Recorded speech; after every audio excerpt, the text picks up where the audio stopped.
Thank you. So, good afternoon, everyone. So, I hope I'll not make anyone sleepy. So, I'm not going to talk a lot on the what models, what AI, machine learning. We know a lot of things.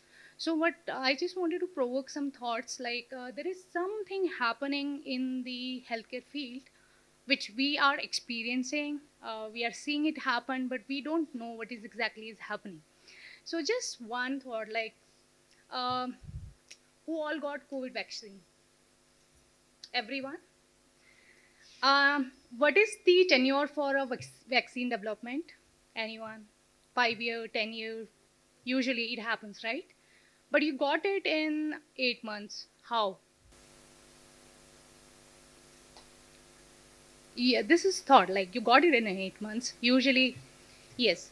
So a lot of things happens you know the AI has reduced the timeline for the research, which is a very very important thing because we are lying in a world where we have a lot of diseases are there.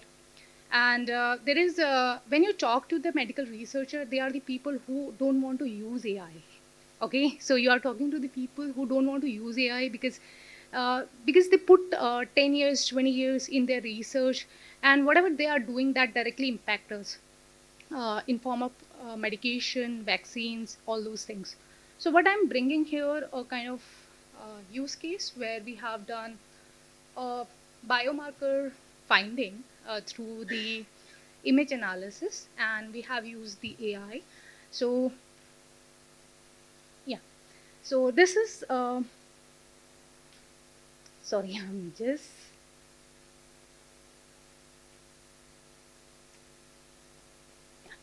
So what was the challenge here? So what we got in the we had a cohort. When I say the cohort, it's a you have the people, you have the set of the people, they are kept in the observations, and you collect the data. They collect the data over the period of time. So it's like done for the 5 years.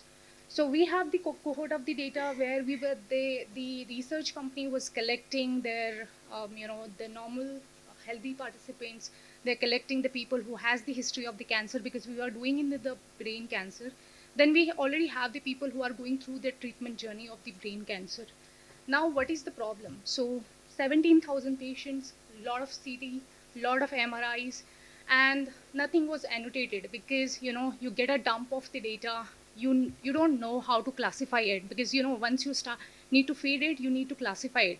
So then you need to actually identify which kind of the tumors, because the tumor has a lot of kinds, right? Then how you are going to use that data, how you are going to use to identify the biomarkers, that is again a thought.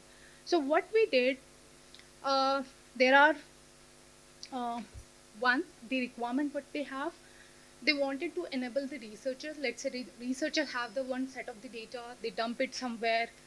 Then there are some feature extraction. When we say the feature extraction, you see the MRI, it's shown to the doctor.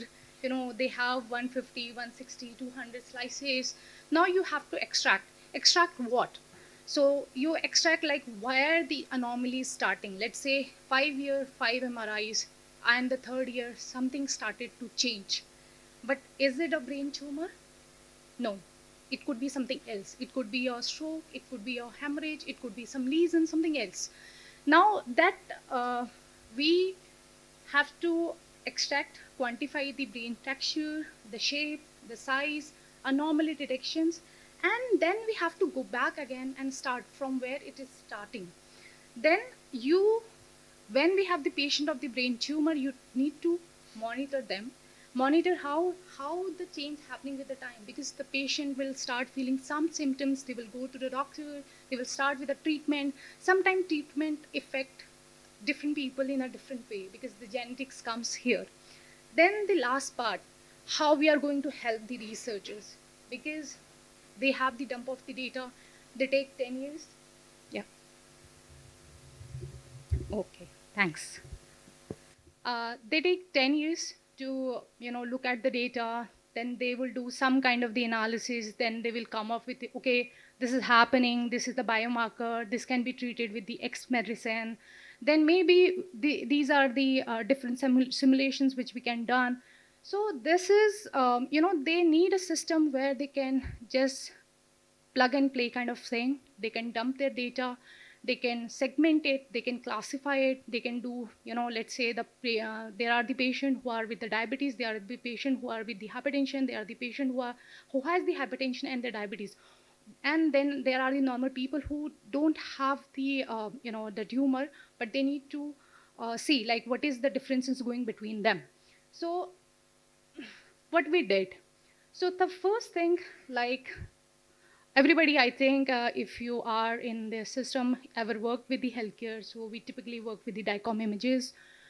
We have the fMRI, which is coming a very, very latest thing. Then we have the MRI. It's going like, we hear a lot about the healthcare, but it actually impacts us because it's actually start the drug discovery journey. It is the time before the drug discovery. So then, you need to segment the tumors. So we have applied a beautiful unit network where we can actually precisely identify the tumor boundaries within the CT, within the PET scan, and the MRI. Then the radiomic feature extraction. So in this, we actually extract like what is the shape, size, what is the changes happening over the period of time. So these are around 200 parameters which we extract from the radiomic feature extractions. Now, you need to track what is the change happening over the period of time. For that, we use the tumor progression modeling, like VAE, LSTM has been used for that one. And then you need to identify the early indicators, like where the changes has started, like it's a year 1, year 2, it may be after 6 months, or maybe the person will never go through any kind of the changes, because it's not necessary everybody will going to get that kind of the tumor. Then you need to have a visualization system where you can actually segment your cohort. You can do the comparative analysis, you can see like what is happening with them and all those factor happening there. So there is a lot of talk happening in the Gen AI segment, but this is the traditional AI, deep learning, computer visions. So no Gen AI till use there, but we are trying to solve this problem, how we can solve it mathematically, how we can reduce the time of the researchers. So let's say the vaccine development time is the 10-year, so AI bring it to 1 year, but definitely there is a lot of space in the medical research fields because the medical research take 10 year, 20 year, 30 years, if you usually takes that any time of that.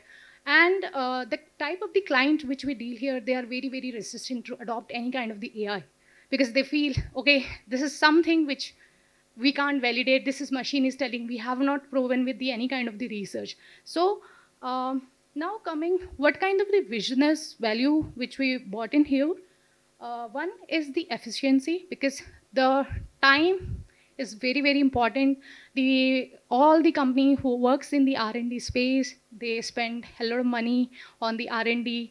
Maybe the outcome after 15, 20 years, you wanted to use that outcome or may not want to use that outcome. So here the whole idea is to reduce the time, increase their efficiency. So that we did, because now they have the platform where they can actually integrate the data, they can divide it, segment it, a plug and play kind of thing that is specifically for the researchers. Now, there are a lot of automated pipelines which were built in. They can, do the survival analysis, the progression over the time period. Then we had a 3D visualization features where you can actually pick one patient's MRI, import it, see, in a 3D visualization, you can see where the tumor is happening, what is the size, last time it is reduced or increased, and what could be the impacted area. If it is growing, so what area it can impact. And it is cost effective because you're reducing the time. The researchers who are spending a lot of time in the kind of doing all these kind of the annotation, filtering, cohort management, all these things, now they are just using this platform and they can do a lot of stuff. I don't say 100%, but yeah, the 70% things are streamlined.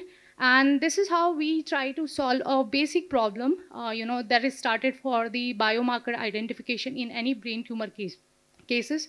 We have done for the another ones, like, this is a complete brain assessment platform where they can do the identification for the brain stroke, hemorrhages, and the other lesions. So, but yeah, this is what we develop. I just wanted to think about it because, when we talk about the medical industry, we have, okay, something is happening with the payers, providers, insurances, hospitals, but there is a one set of people who just wanted to be stay away from AI.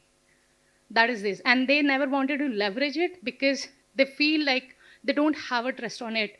And I'm going to tell you that if you visit any hospital, you go to a doctor, you see he's looking in a system and then telling you some, okay, you do this, you will lose the trust. You'll say, okay, this person is, looking at the computer and he's not telling what need to be done. He's just using ChatGPT to write a prescription for me, right? So this is, a very thing where we need to mitigate the gap, and we have done it beautifully. Yeah, that is all. Thanks.